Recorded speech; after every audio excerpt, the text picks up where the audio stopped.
policies too, for sure.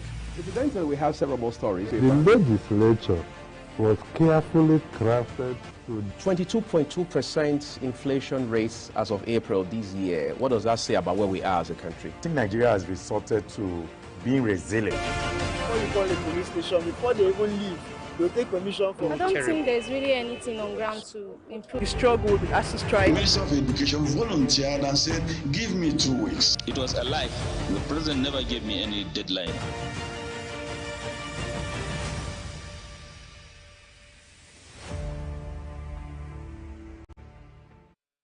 Very good morning to you. Thank you for staying with us here on Global Morning. I'm Mofwegbe.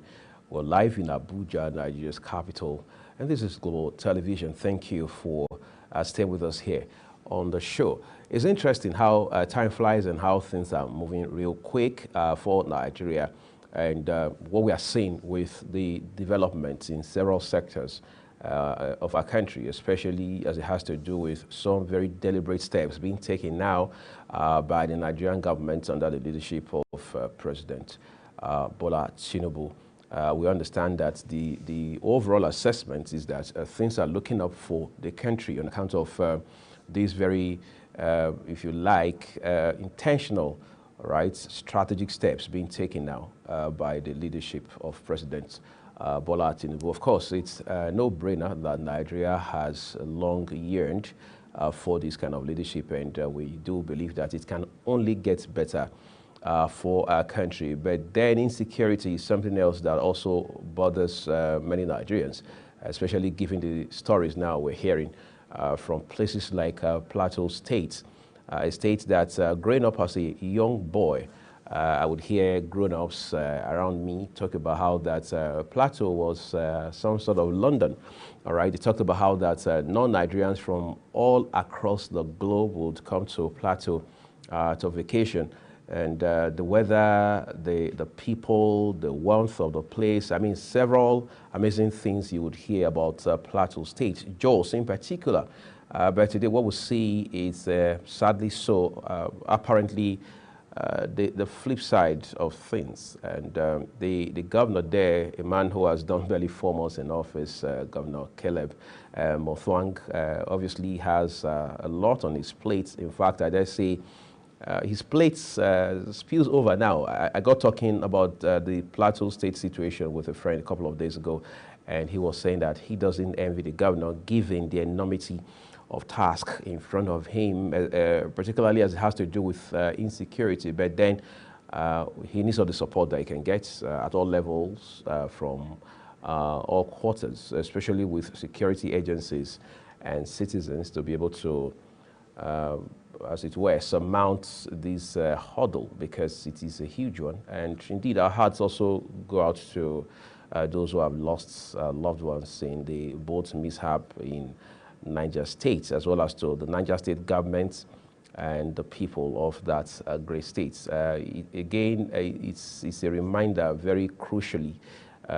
of how that we need to take very seriously issues around security and safety on our waterways. It will appear from all indices that we have not paid so much of attention to issues around waterways, and the earlier we do that, the better for everyone in terms of safety of lives, property, in terms of revenue generation for our country. The good thing, which again is basis for hope, is that we now have a government in place that prioritizes the blue economy. We're hoping that in distant time, it will be, our waterways will be in a better place for not just government, but of course for Nigerians indeed. We're going to take a quick break at this point. When we'll return, we'll take a look at the papers for you. Welcome to Global Morning. The death toll from flooding. Most time our politicians just bring in policies too, for sure. Incidentally, we have several more stories. the legislature was carefully crafted to 22.2% inflation rates as of April this year. What does that say about where we are as a country? I think Nigeria has resorted to being resilient. Before you call the police station, before they even leave, they'll take permission from. I don't think there's really anything on ground to improve. We struggled with ASU strike. Minister of Education volunteered and said, give me 2 weeks. It was a lie. The president never gave me any deadline.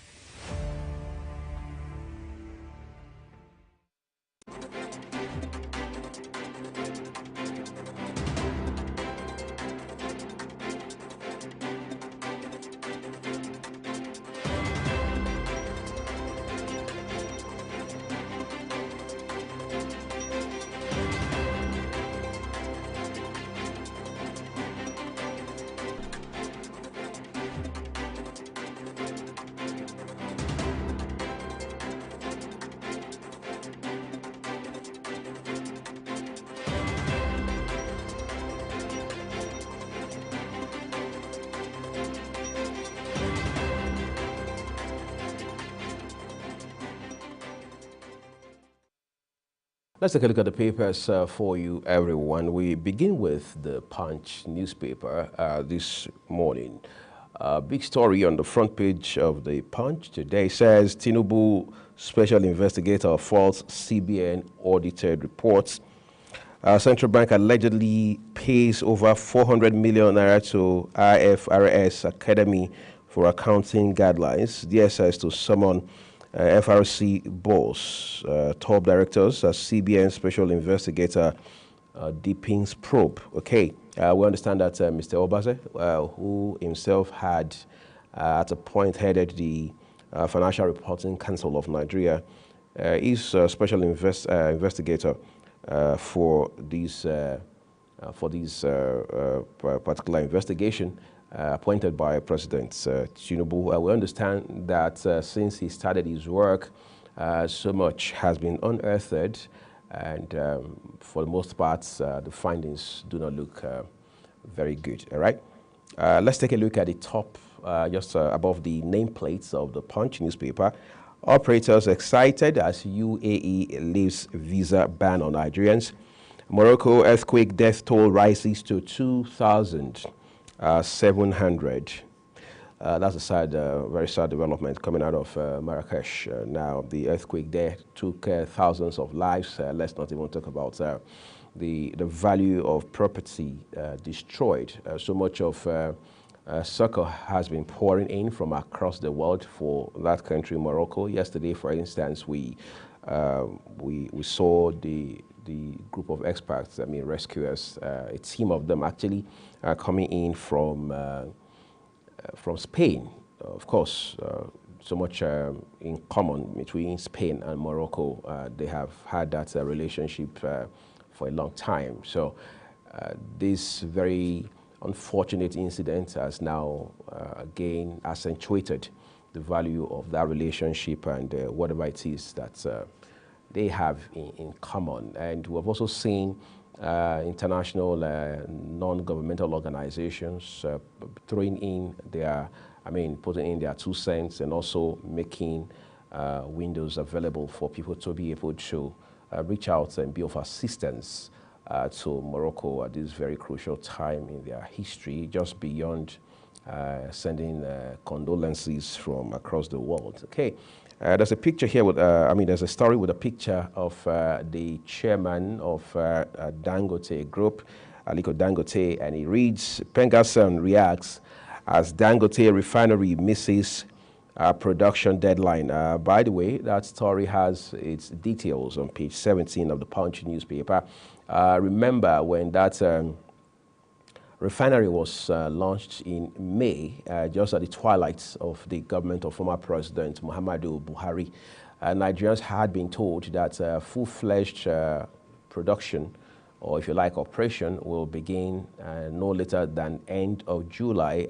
These are pieces of information in the public space. And of course, July came, and later we heard August. We are technically in the middle of September, and that refinery has not kicked into operations. So this morning, the Punch is reporting that Pengassan is reacting, and that reaction is not a very pleasant one, to the developments around the inability, or if you like, depending on where you stand, the failure of the Dangote refinery to begin operations. Okay. Obasanjo, governors mourn as doyen of accounting Williams dies at 104. That's obviously in reference to Akintola Williams, the pioneer of accounting in Nigeria. Corruption, biggest hindrance to Nigeria's democratic development, global reports. Court remands jealous lover for killing girlfriend. Okay, sad one there. It's an irony of life, again, for want of better words, because how do you love people to the point that you eventually kill them on account of jealousy? Okay, 2.9 billion naira fraud. Jonathan's Gatsan, 2 others jailed 6 years. That's on page 8 of the Punch newspaper. All right, but we have the Daily Sun as well here. Daily Sun is our next port of call. UAE lifts visa ban on Nigerian travelers. Decision taken after parley with Tinubu. Okay.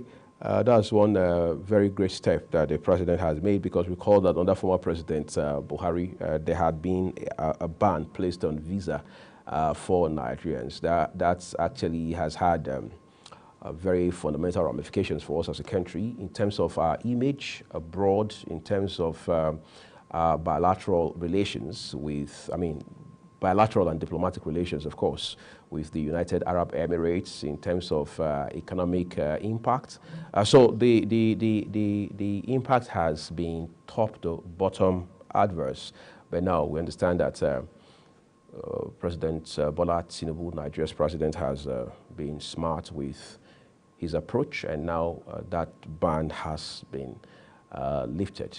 Of course, as expected, for those who are very familiar with how diplomacy and bilateral dynamics work, nothing goes for nothing. So there must be something that the UAE is getting in return for all of this. However, the good news is that it only makes sense that Nigeria has made it a win-win situation, all thanks to the leadership of President Tinubu.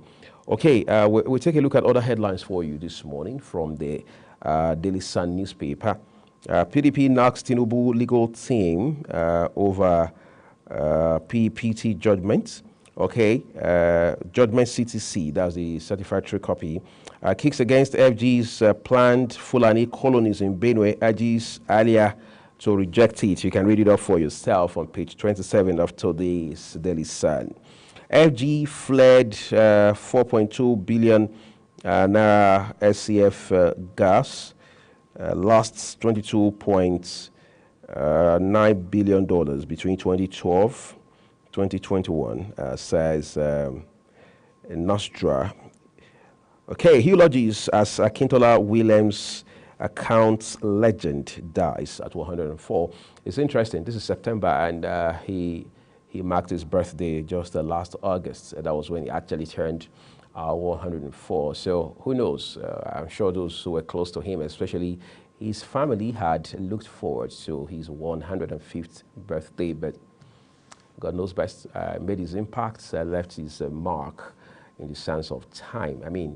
You can't tell the history of accounting in this country and indeed across Africa without bringing in the Akintola Williams elements into it. Okay, that means his legacy lives on, apparently. Hoodlums raise another Imo Monarch's Palace. Reps LP loses 3 seats in Abia. Edo Tribunal dismisses LP APC petitions against Akbatasi. Yahweh. Okay, drama. We'll take a look at that for you on a different paper in a bit. Okay, but that will take us to The Guardian newspaper. Now, on The Guardian newspaper, a big story is different from what we had seen previously. Cautious optimism as FG adopts piecemeal negotiation out of $800 million stock funds. Page 6 of The Guardian newspaper.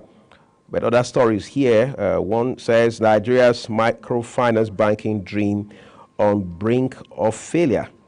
2.9 billion naira NDDC fraud. Aid to XMD, 2 others bag 6-year jail term. End of an era in accounting profession as Akintola Williams bows out. right? Then here it says 7 dies, cause injured in Cross River Benue disputes. All these stories you would find when you pick up a copy of the Guardian newspaper this morning. Then we also want to look at the Daily Independent as well for you. Let's begin with one headline just above the nameplate as well. IGP raises committee to review firearms licensing regulations. These are stories on today's independent newspaper, that is Daily Independent. Masses won't eat good policies intentions. NASU tells Tinubu, asks federal government to resuscitate oil refineries, probe monies for repairs. All of the billions that have been spent on these refineries. Some people have called them moribund, others say they are dilapidated. And then you see those who say that even events have overtaken those refineries. So we've had these debates, this back and forth over whether or not we should fix the refineries. I mean, even ponder the thought of fixing the refineries, or just find a way to, dispose of them. Some say privatize them, others say sell them off, go to Europe, buy refineries. I mean, you have a plethora of ideas and, suggestions, opinions coming through, but the government must find a will, must have the vision, must have clarity to provide leadership.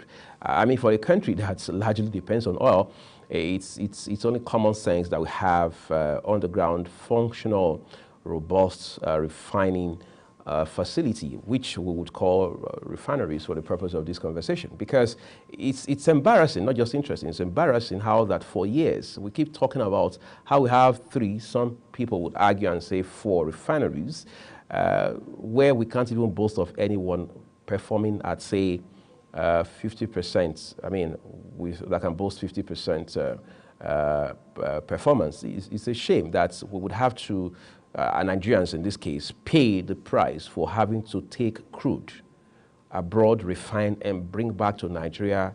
And then we're dealing with paucity of the dollar. We're dealing with whether or not we should close exchange rate windows. We have to grapple with how to get our manufacturing, our production off the ground. We have to deal with many of these issues on the home front, whether they are issues around microeconomics or macroeconomics. We have to deal with issues around whether we should float the naira or not, and so on and so forth.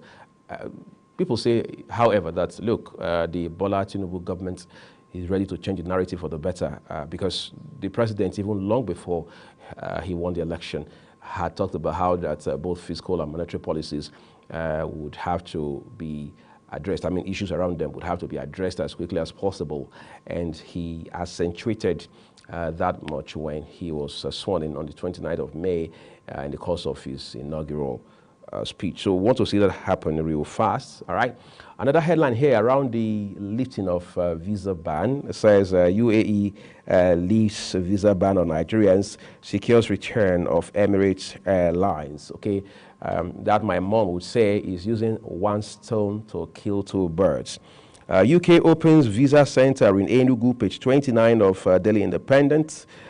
Abbas, Sanwo-Olu, Abiodun, Obaseki, Mon, Akintola Williams. NERC unveils app to resolve power outage complaints real time.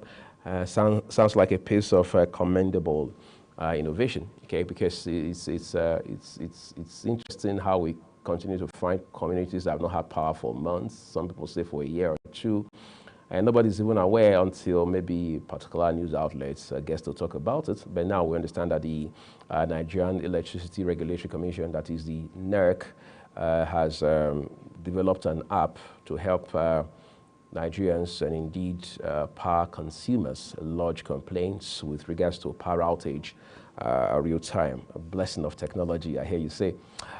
Let's turn to the Metrics newspaper now. It has a big story on the front of it, the Metrics newspaper. It says the Tinubu's effects ushers in a new era of friendship with UAE.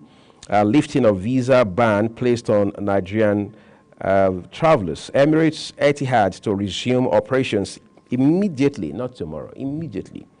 investment worth several billions of US dollars into Nigeria economy. Kayamo Aviation Minister hails President for brokering truce. Emirates News Agency silent on lifting of visa ban, flights resumption. Okay, duty remittance, customs, CBN meets airing banks, 400 billion naira new notes, 2.2 trillion naira old notes in circulation. That's the CBN. Tinubu invited by U.S. Chambers of Commerce to ring NASDAQ closing bell. Okay, that news actually broke yesterday. By the way, no plans to hike taxes in Nigeria, Oyedele insists. Obaseki Shuaibu reefed to deepings as Deputy Governor moves out of Government House. Doyen of Accounting Profession, Pa Akintola Williams, dies at 104. We have just 3 more papers to go, but this time we'll take a look at the Nation newspaper for you. On The Nation, we begin with the 3 top stories above the nameplates here. Let's take a look at just 2 of them. Federal universities to get full financial autonomy, education to take budgets 25%. Apparently, we are nearing we're very close to the UNESCO recommendation. The UNESCO recommends 26% of budget, but now we hear that education is projected to take 25% of budgets, and that would be a good thing because this is 2023, and going forward, we can't afford to have a nation that does not prioritize education, either by refusal or failure to make substantial, deliberate investments in it, or to even formulate policies that would drive issues like STEM, science, technology, engineering, and mathematics. I mean, that is the future of countries that are deliberate about their growth and development, and Nigeria doesn't obviously want to be left behind in this regard. Edo relocates Shaibu's office outside Government House. Pictures, by the way, had been on the social media last week of the Deputy Governor's new office being painted. I mean, some renovation work going on there. News coming out of Edo State says it's on account of the rift. Some people say it's a bitter, bad blood between Governor Godwin Obaseki and his 2IC, that's the Deputy Governor of the state, Comrade Philip Shuaibu. But then it just shows that politics is as fluid, maybe a bit more fluid than the stock market, because, I mean, if you follow the election in the state in 2020, that was the election that brought both of them, Obaseki and Shuaibu, back into office for second term. I mean, you would think they were CMS twin because of the bond that they shared, how they collaborated, and they did call themselves brothers. But today, the rift is so nasty that they probably don't even look themselves in the eye. Of course, the governor has said that his deputy, Comrade Shuaibu, is desperate to succeed him, and he's not comfortable with that. And he also had said clearly when he met with leaders of his party sometime last week that, look, I have no intention to impeach the deputy governor, so I do not understand the reason he would run to court to stop any plans to impeach, or arrest, or embarrass him. On the contrary, on his own part, the deputy governor himself has said that Obaseki is not only his boss, he's his brother, and that whatever is going on between both of them is a family matter that they would have to resolve in-house. And it was a few days after that we saw that the deputy governor had withdrawn the case he had instituted against his boss, his brother, the governor, from the court. So apparently that was maybe some sort of ADR move that he had made. I mean, some alternative dispute resolution, idea. But from all indications now, all is not well just yet, because we understand that it will appear with every day that passes. I mean, as the 2024 off-cycle election in Edo State draws nearer, the rift just takes a different turn. There's a new curve to it almost every other day, or at least every other week. But I hope the governor and his deputy do realize that the state is bigger than both of them, either individually or combined.